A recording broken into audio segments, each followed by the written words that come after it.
오늘은 이삭의 연약함을 도우시는 하나님.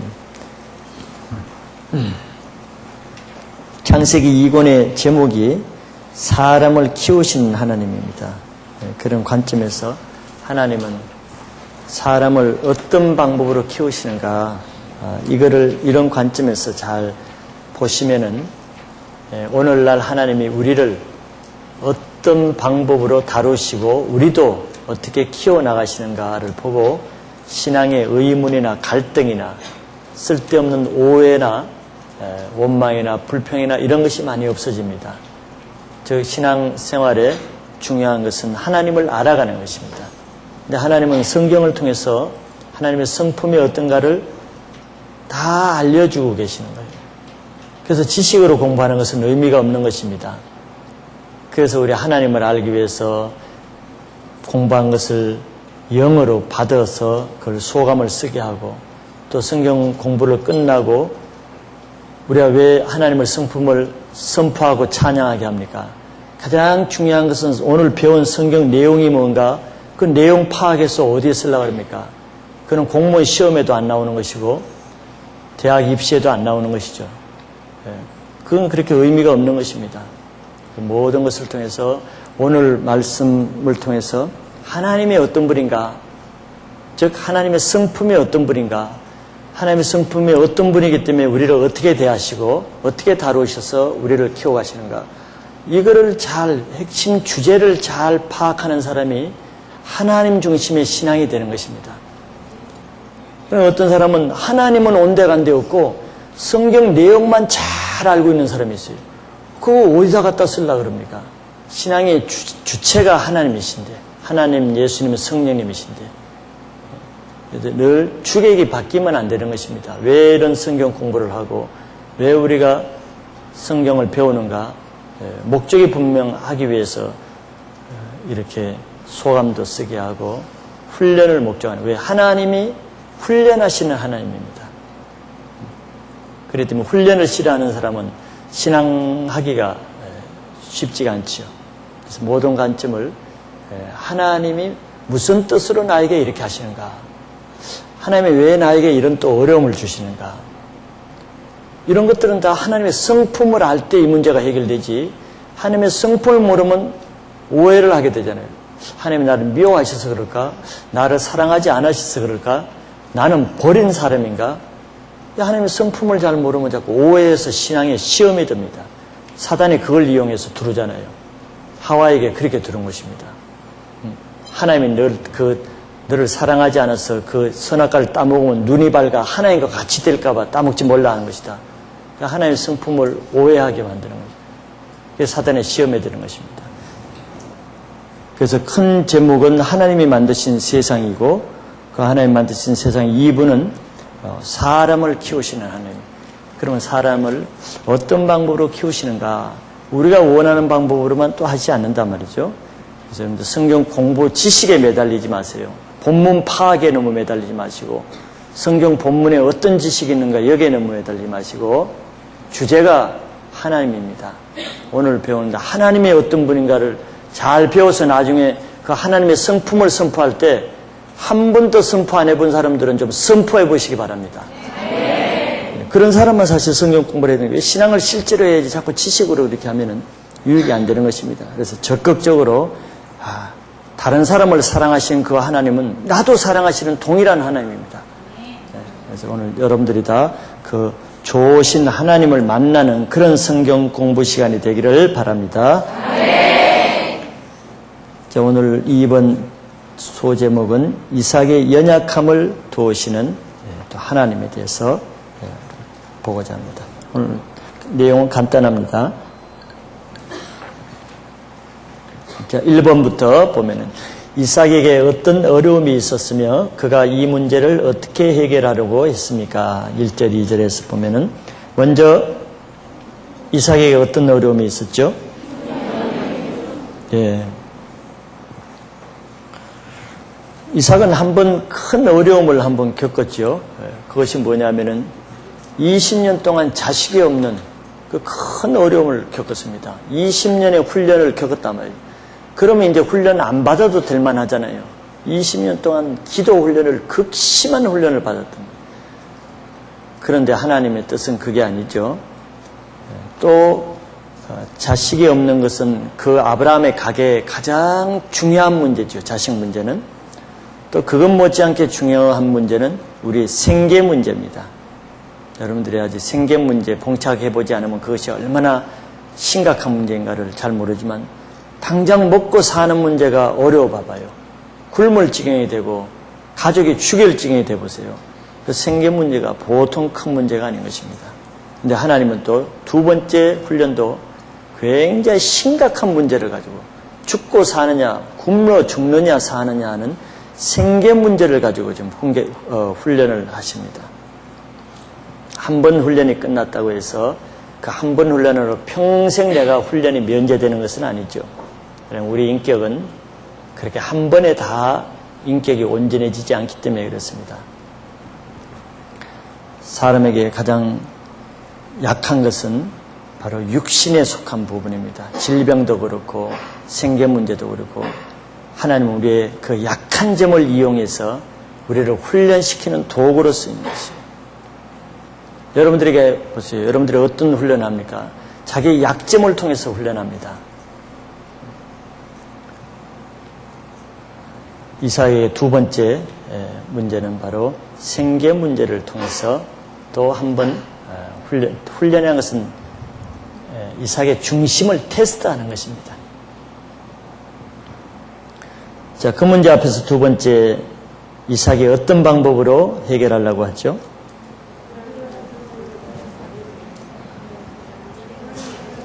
이삭이 어디로 가려고 합니까? 그랄로 가서 블레셋 왕 아비멜렉에게 이르렀더니, 그랄은 애굽과 가나안의 경계 지점이기 때문에 이삭은 농작물이 풍성한 애굽으로 지금 막 내려가고 있는 중입니다. 애굽으로 내려가고 있는 중에 그랄까지 지금 온 것이죠.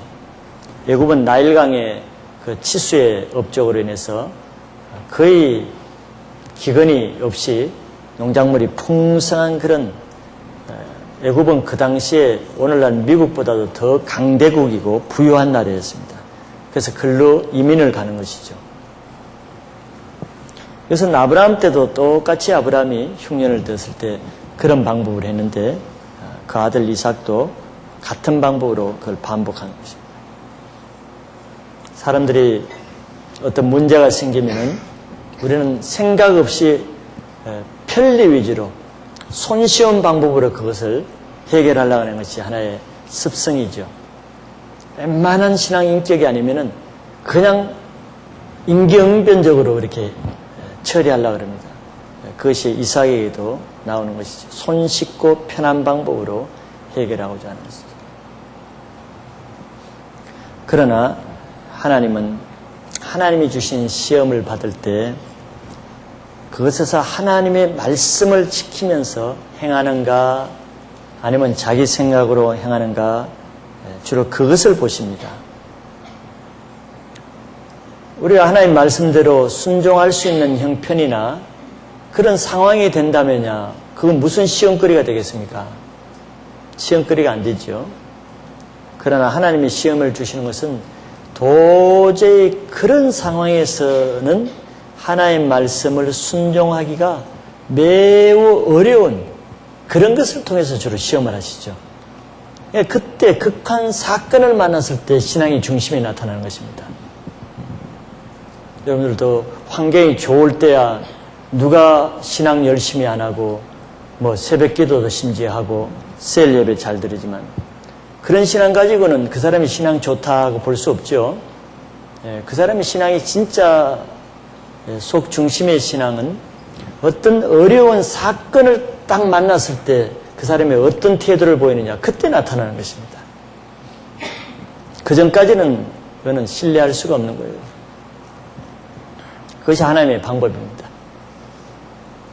이삭도 20년 동안 극심한 훈련을 받아서 신앙 인격이 아주 많이 성숙되었지만 먹고 사는 문제에서 딱 극한 상황에 오니까 자기도 모르게 하나님의 약속의 말씀을 잊어버리고 자동적으로 애굽으로 내려가려는 것입니다. 이게 세상적인 방법이죠. 형편이 어려우면 하나님의 말씀을 버리는 것입니다. 형편이 좋을 때나 하나님의 말씀대로 산다고 소감도 쓰고 간정도 하지만 형편이 어려울 때 돼봐야 내가 하나님의 말씀대로 하나 내 형편을 타겟적으로 내 생각대로 하나 그때 이제 중심이 드러나는 것이죠.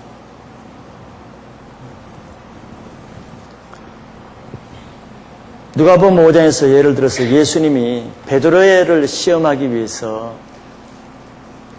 누가복음 5장보다도 요한복음 21장이 더 정확하겠네요. 요한복음 21장에 베드로의 중심을 시험하기 위해서 초저녁에 베드로에게 와서 내 그물을 깊은 데로 던져라. 그건 누가 못하겠어. 지금 베드로가 고기 잡으러 와서 이 양 깊은 데로 던지라는데 그건 누가 못 던지겠습니까? 또 누가복음 5장에도 밤새도록 잡지 못했는데 밤새기 전에 한 밤중쯤 10시쯤에 던지라 그러면 그건 누가 못 던지겠습니까? 그러나 하나님은 우리를 그런 방법으로 우리를 신앙을 훈련시키지 않습니다. 하나님은 다 기다렸다. 예수님도 그 새벽까지 기다렸다가 밤잠 못 자면서 힘들어요. 훈련시키는 사람도 괴롭습니다. 빨리 그냥 훈련시키고 나도 자버리면 되는데 베드로 훈련시키기 위해서 예수님도 꼬박 밤을 새고 그 다음에 피곤한 몸을 와서 내 그물을 배 오른편에 던지라. 가장 하기 힘들 때 지치고 고기 한 마리 못 잡고 짜증나고 졸리고 배고프고 극한 상황에서 하기 힘든 그때 딱 한마디 하시는 것입니다. 그때 그 사람의 중심이 드러나는 거예요. 여러분들도 하나님의 어떤 일을 가장 시간도 바쁘고 물질도 없고 회사도 바쁘고 집안에 자기 코가 썩자고 이럴 때 뭘 시켜보세요. 나 바빠서 못합니다. 나 지금 오늘 바빠서 안 됩니다. 자기 나름대로 해야죠. 그게 신앙입니다. 여유 있고 몸 건강하고 안 아프고 시간 남아가지고 뭐 할지 모를 때 뭐 하라 그러면 그게 신앙이 아닌 것이에요. 그래서 하나님은 우리가 가장 약한 부분, 하기 싫을 때 자기 의의를 꺾어야만 할 수 있는 그런 방법으로 훈련시키거든요. 이게 순종을 못하는 사람은 하나님 훈련의 패스가 안 됩니다.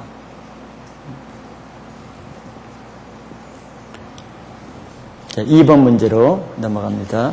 하나님께서 이삭에게 어떤 명령과 약속을 하시며 그 근거가 무엇이라고 말씀하십니까? 이에 이삭이 어떻게 했습니까? 자, 그랄로 내려간 이삭에게 하나님이 나타나셔서 무슨 명령을 하셨습니까?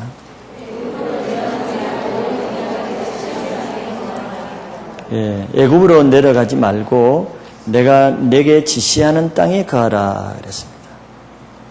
중요한 말씀이죠. 아무리 상황이 어렵더라도 네가 굶어 죽는 한이 있더라도 너는 하나님의 약속의 땅을 떠나지는 말라는 것입니다. 약속의 땅이 어디죠? 약속의 땅이 어디입니까? 가나안 땅이죠. 아브라함에게 하나님은 너와 내 자손에게 이 땅을 주리라고 했지 않습니까? 상황이 어렵다고 하나님의 약속의 땅을 떠나는 것을 허락하지 않습니다.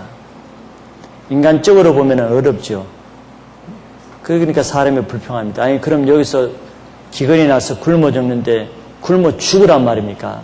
굶어 죽으면은 내 자손이 하늘에 별과 같이 빛난다는 약속이 어떻게 이루어집니까? 우리는 이런 논리를 펴게 됩니다. 하나님의 말씀을 지키면 내가 망하는 줄로 생각하죠. 이게 불신은 하나님을 못 믿는 것입니다. 그러니까 시험은 그때 믿음으로만 시험을 통과할 수 있지 논리로는 시험을 통과할 수가 없는 것입니다.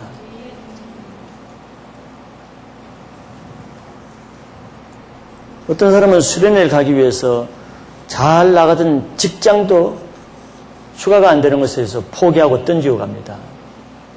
그러나 어떤 사람은 하나님의 시험하기를 계속 직장이 없다가 수련회 가기 한 보름 전에 직장도 내가 보기엔 별로 좋지도 않은 직장 그냥 그가 하나 생겨내가지고 그것 때문에 수련회 가기로 약속했던 사람이 그 포기하고 직장을 다니는 것입니다. 그래서 그 중심에서 이제 실패한 것입니다.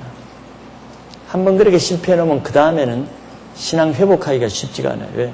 왜 사단이 주는 그런 물질의 욕심을 하나님의 약속보다도 예수처럼 그것을 경홀히 여겨 내던져버린 것입니다. 그런데 하나님을 위해서 직장을 그렇게 버리고 한 사람이 굶어 죽은 거 봤습니까? 그럼 우리 논리는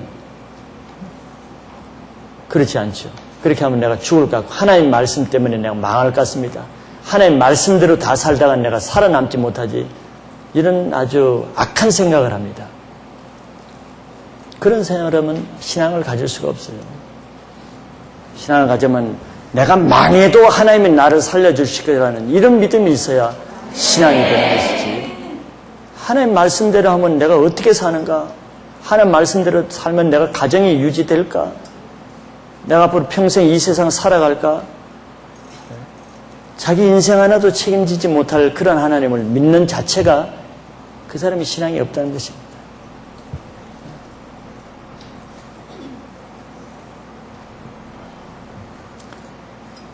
이삭은 기근까지도 하나님이 주관한다는 걸 믿으면은 그게 앉아 있을 수가 있는 거예요. 굶어 죽더라도. 하나님이 모르시고 기근을 주는 것이 아니기 때문에.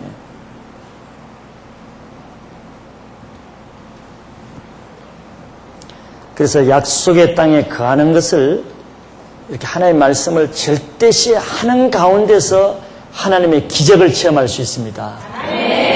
합리적으로, 이론적으로, 이상적으로 신앙생활 하는 데는 하나님의 능력은 체험하지 못해요. 실제로 그렇습니다. 그런 사람은 무기력한 신앙, 이론적인 신자가 되는 거예요. 자기 이론적으로 신앙하는데 하나님의 능력이 뭐가 필요합니까? 다 아주 재치있게 논리적으로 다 하는데, 그러나 하나님의 말씀에 따라서 정말 비합리적인 일에 순종하면 하나님이 개입하지 않으면 자기 자녀가 굶어 죽거나 망하게 되기 때문에 하나님이 개입하시게 되는데, 그 하나님의 개입이 기적이라고 말하는 것입니다. 기적. 그런 사람이 기적을 체험하는 거예요. 예배도 그냥 뭐 일부 예배 꾹 참석하는 사람이 조금 늦잠 잤다고 2부로 가고, 2부 참석하면 좀 늦잠 자서 3부로 가고, 그런 사람은 신앙이 아닌 것입니다. 상황에 따라 편리위주로 하면은 하나님의 능력이 개입할 소지를 다 없애는 거예요. 어려운 가운데서 믿음으로 그걸 이기려고 할 때 그때 믿음이 하나님의 도움을 받는 것이지, 하나님의 도움 받을 만한 것은 다 자기가 요래 빠지고 저래 빠지고 다 무산시켜버리면 하나님의 개입할 여지가 없는 것입니다. 그래서 하나님은 항상 우리 편에서는 고난을 통해서 만나주시는 거예요. 어떤 고난, 어려움이 있다, 환난이 있다, 시험이 있다, 그러나 하나님에 대한 기대만 가지면 그 기대대로 그 사람이 그걸 통해서 하나님의 인정을 받게 되는 것입니다. 절대 편리 위주로 편한 대로 살려고 하지 마세요. 편한 대로 사는 것은 사단이 주는 유혹인 것입니다. 편리 위주로 사는 것은. 두 번째는 약속입니다. 자, 그렇게 할 때 하나님은 이삭에게 약속을 하십니다. 네가 내 말을 들으면은 내가 이러이러한 것을 해주겠다. 이게 약속인 것입니다. 근데 조건이 있죠. 그냥 해주는 것이 아니고 내 말에 순종하면은 나도 너에게 이것을 해주겠다. 하나 조건인 것입니다. 약속은. 그래서 인간편에서 그 조건을 행하지 않으면 그 약속은 없어지는 거예요. 그래 행하면은 하나님은 신실하셔서 그 약속을 지키는 것입니다. 자, 첫째 무슨 약속을 하시죠?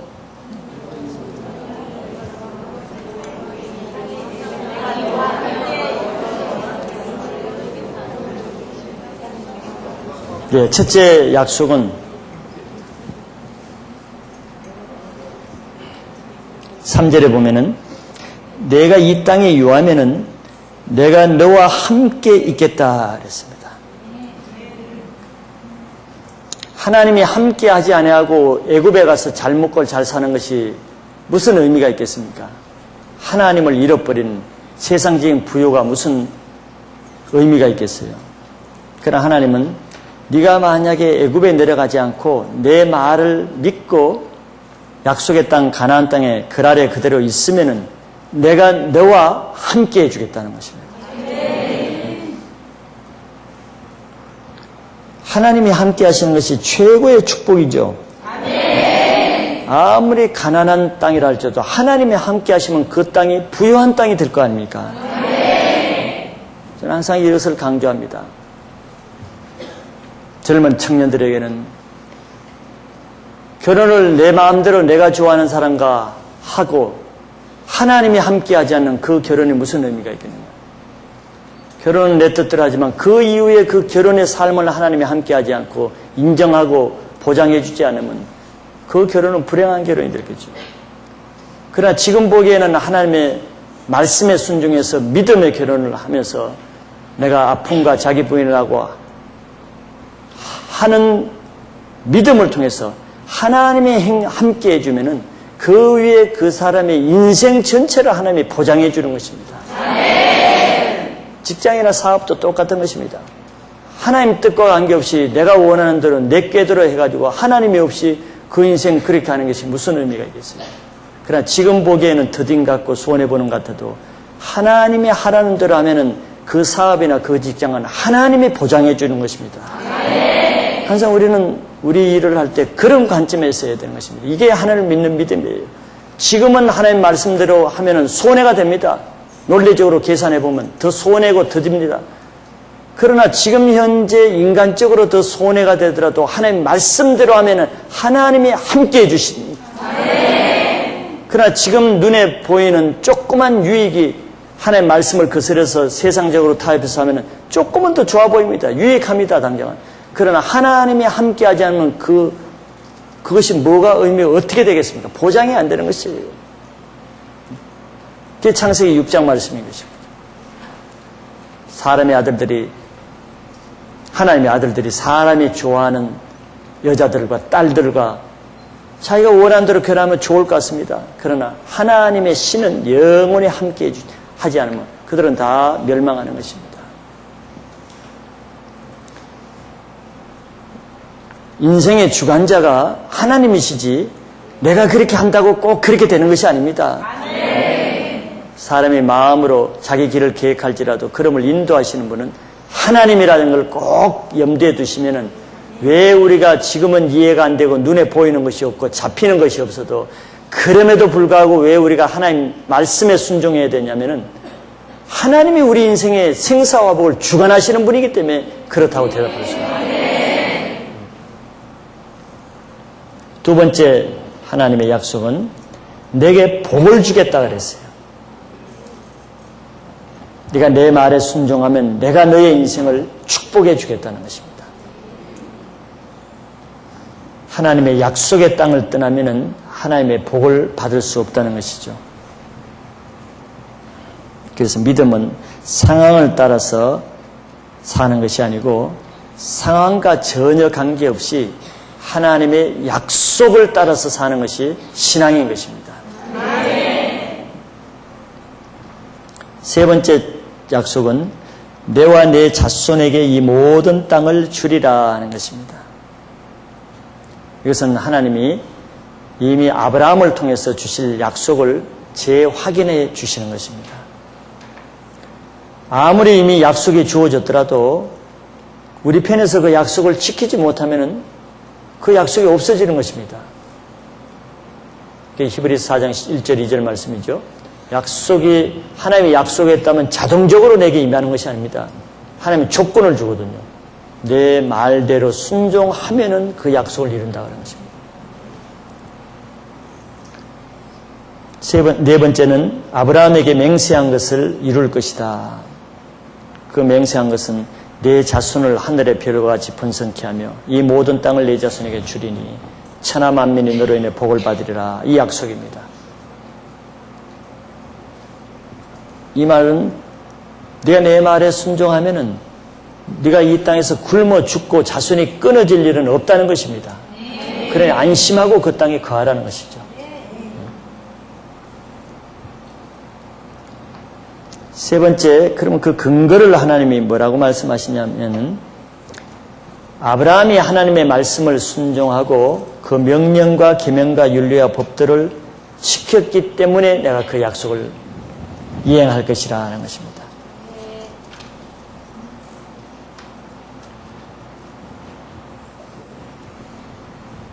우리도 이런 약속들을 왜 우리가 믿어야 되느냐면 하나님이 이미 아브라함에게 약속하셨기 때문에 아브라함의 믿음으로 우리는 아브라함의 자손이죠. 아브라함은 믿음의 조상입니다. 그렇기 때문에 아브라함에게 약속한 것을 믿는 사람은 아브라함에게 한 그 약속이 오늘 그 하나님을 믿는 아브라함의 후손인 우리에게도 그대로 임하게 되는 것입니다. 이것이 믿음의 성질이에요. 네 번째는 이삭의 반응이죠. 이삭이 어떤 반응을 했습니까?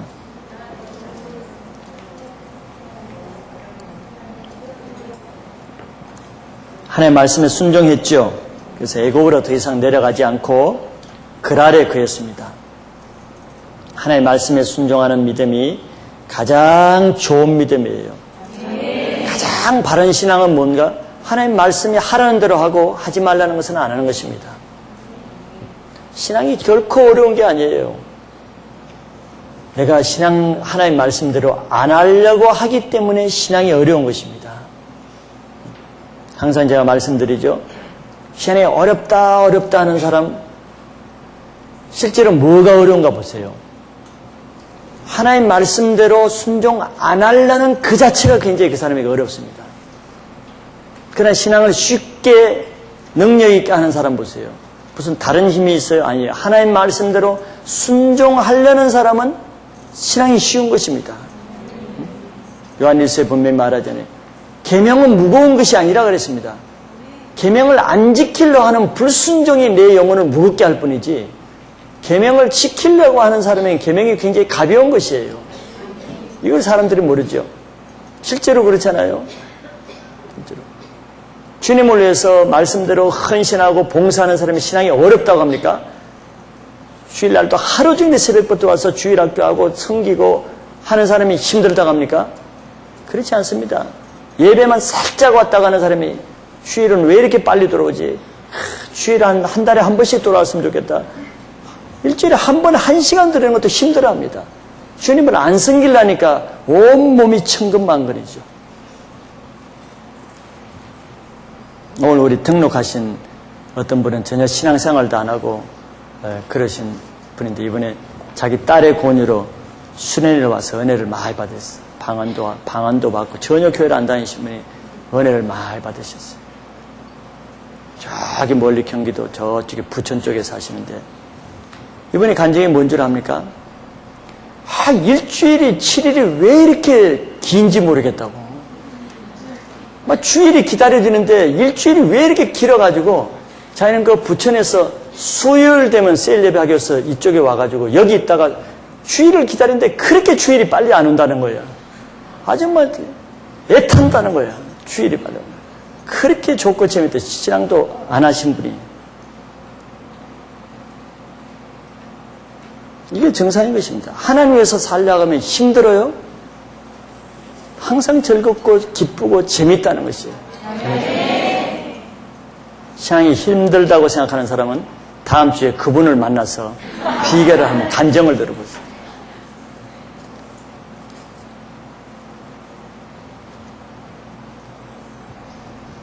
학생이 공부 때문에 힘들어하는 학생이 누가 힘드는가? 공부를 안 하려는 학생은 공부가 지겠습니다. 학교가 아주 지겨이 힘들어요. 그러면서 하는 말이 공부가 다냐? 인생이 공부가 맨날 이런 얘기합니다. 그런 얘기하는 사람 치고 공부 잘하는 아이들 하나도 없어요. 그러나 진짜 도서관에서 10시간, 20시간 이렇게 공부하는 애들한테 물어보라고. 공부가 거의 재밌다 그럽니다. 재밌으니까 물론 그렇게 하고. 공부를 하려고 그러는 사람이 공부가 안 힘듭니다. 안 하려고 그러는 사람은 공부가 그렇게 힘드는 거예요. 마치 똑같은 것입니다. 마음의 태도에 달라진 거예요.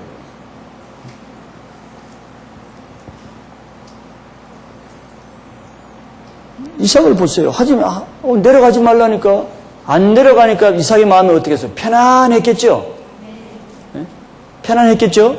그러나 만약에 이 말씀을 하고 이삭이 그 말씀을 잘 안 받아들이고 내려가야 되는데 굶어 죽을 것 같은데 하나님 말씀대로 순종 안 할 마음을 가지고 있다 보세요. 그날 밤은 짐 빼기 작전으로 밤잠을 못 자고 인생이 괴롭습니다. 죽고 싶습니다. 그러지 않겠어요? 왜 하나님 못 내려가게 하는가? 나쁜 하나님, 정말 이상한 하나님, 나 정말 믿을 수가 없어. 늘 하나님과 겨루면서 싸웁니다. 이게 힘드는 것입니다. 이해할 수 없는 하나님, 왜 나를 굶어 죽게 하나님? 하나님 말씀에 순종 안 하려고 그러면 그때부터 오만 가지 인생의 문제는 다 오게 되는 것입니다. 모든 세상의 어두움이 그 사람에게 다 뒤집어진 거예요. 사단이 바로 그걸 이용하는 것입니다. 왜 그런 어리석은 신앙을 합니까? 그러다가 그 사람이 어떻게 문제가 해결돼? 계속 하나님을 버티고 있는, 더 버텨버리면 해결됩니까? 그러지 않죠. 그러다가 기도하다가는, 말씀을 듣다가는, 또 성경을 읽다가도 깨우치고 회개하고 하나님의 말씀을 순종하기로 결단해 보세요. 며칠 동안 끙끙거리면서 큰 억눌린 문제가 한순간에 확 없어져 버리잖아요. 이 원리를 알아야 되는데 마귀가 그것을 찾고 있는, 이용하는 것입니다. 신앙은 하나님 말씀대로 하려고 그러면 마귀가 뭐라 합니까? 너 그러면 뼈 빠져 죽는다. 너 가정도 안 되고 직장도 안 되고 너 몸이 버티지도 못. 당장 너는 몸살 날 것이다.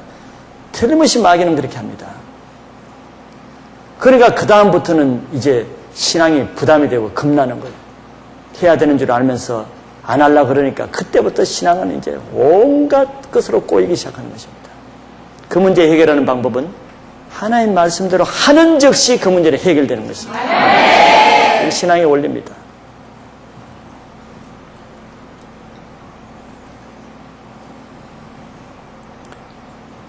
믿음의 족장들의 위대한 것은 완벽한 삶을 사는 것이 아닙니다. 어느 누구도 족장들이 완벽한 삶이 성경에서 나오지 않습니다. 오히려 부끄러운 사람들이 많이 나옵니다. 그러나 그들이 하나님 앞에 쓰임받을 다른 조건은 잘못을 했음에도 불구하고 하나님이 다시 와서 하라고 하면 순종해서 하는 그 착한 마음을 가졌기 때문에 그들이 족장이 될 수가 있었는 거예요.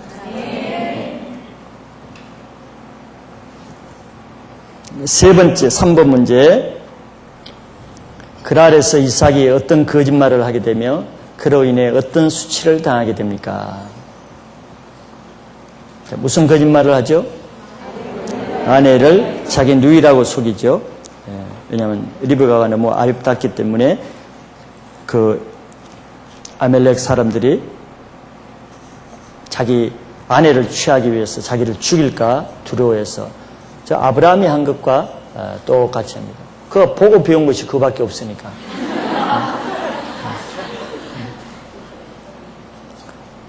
그 결과 어떤 수치를 당하게 됩니까? 이방인인 블레셋 왕 아비멜렉으로부터 거짓말이 들통이 나서 수치를 당하죠. 죄는 항상 부끄러움을 당하게 합니다. 소금이 제맛을 잃어버리면 사람에게 밟혀 부끄러움을 당하게 되는 것입니다. 그래서 정직하지 않는 것은 결국 자기에게 되돌아오는 것이죠. 자, 마지막 4번. 하나님께서 이삭의 실수를 어떻게 보호해 주십니까? 11절에 보니까 이삭이 물론 잘못했죠. 잘못했지만 하나님은 아비멜렉이 이에 모든 백성에게 명하여 가로되 이 사람이나 그 아내에게 범하는 자는 죽이리라. 하나님이 아비멜렉으로 해서 이삭을 해치지 못하게 오히려 보호해 주십니다. 아브라함에게 한 거와 똑같죠. 즉 우리가 하나님 말씀대로 순종하려는 자세만 있으면은 우리가 인격적으로 완전하지 않기 때문에 실수합니다. 또 죄를 짓기도 합니다. 그러나 고의적이지 않고 어쩔 수 없이 연약함으로 짓는 죄는 하나님의 훈련 과정 가운데는 얼마든지 용서하고 보호해 주시고 그것을 통해서 다시 기회를 주시는 것입니다. 그러니까 우리는 하나님 앞에 훈련받을 때 실수할까 봐 너무 염려를 하게 되면 아예 훈련 자체를 포기하게 되죠. 그런 사람은 마음이 완고한 것입니다. 그럼 우리가 죄인인데 어떻게 실수하지 않고 신앙생활을 할 수 있겠어요? 고의적으로 실수한다는 말이 아닙니다. 고의적으로 하는 것은 그거는 악한 죄인 것입니다. 그런 죄는 회개하기 어려워요.